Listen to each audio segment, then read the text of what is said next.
Hi, this is Zak Mir with the Bulletin Board Heroes on Friday, the 29th of November. Starting off with a request for Allied Mines, obviously associated with that Schadenfreude expert Neil Woodford.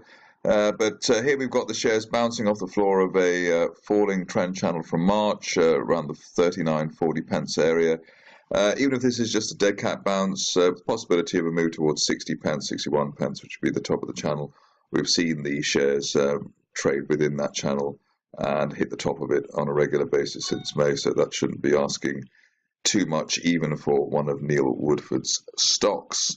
Next up, we have a stock which covered, I think, quite recently, but here we see the way that the shares have broken through this resistance line from June at 2.2 pence, had the spike to 3.5, and then back again. Interesting that today the low hasn't quite filled the bottom of that gap there, the actual level there at 2.29 pence. So that is a plus point for the shares.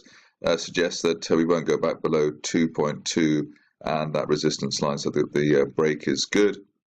The other point to note here is that both the 50-day and 200-day moving averages are rising, so we are in the run-up to a golden cross, which is traditionally the strongest part in the technical cycle. So looking for a retest basically of 3.5 pence plus while we hold above 2.2.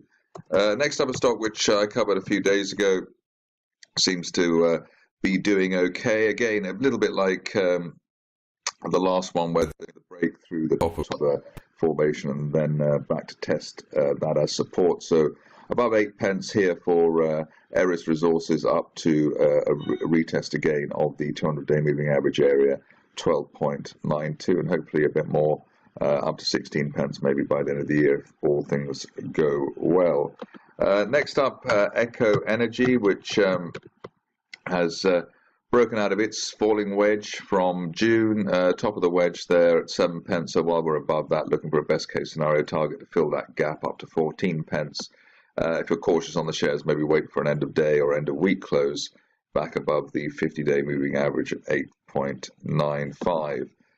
Next up, one of my particular favorites, Haydale Graphene, largely on the basis that it was anticipated that the shares would break that falling wedge at 20 pence and then head higher, which they did. Peak so far 45 pence, and looks like we could retest those levels again. The stop loss on the bull argument here at the 50-day moving average at 28.55. Ideally, there's no break back below yesterday's 33 pence low, but otherwise up to 50 to 60 pence is the best case scenario target here, as long as the 50-day line holds. On to OptiBiotix rather, where we've had a clear falling wedge break and a gap through the 200-day moving average at 77 pence.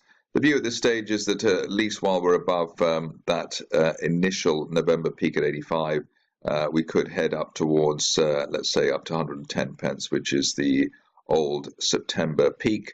As I've stated before, I'm not quite sure what this company does, but in terms of the business model, but seems to make plenty of decent noises. So here we have this recovery and up to 110 at the best case scenario there at the moment. Finishing off with Powerhouse Energy, largely on the basis that I interviewed the company yesterday. The interview's out at the moment, so you could listen to that on my Twitter feed and other places. The view here was that once we broke the initial Monday high at 0.67, we could head up to as high as 0.9. Shares sort of hesitating around the 0.7 level, but at least while we hold above that 0.67, there is the chance of a final spurt towards 0.9. Other point to note there is we're in the run-up to a 50-day, 200-day moving average golden cross, so obviously that is a positive for the shares. That's it from me. More updates on Monday.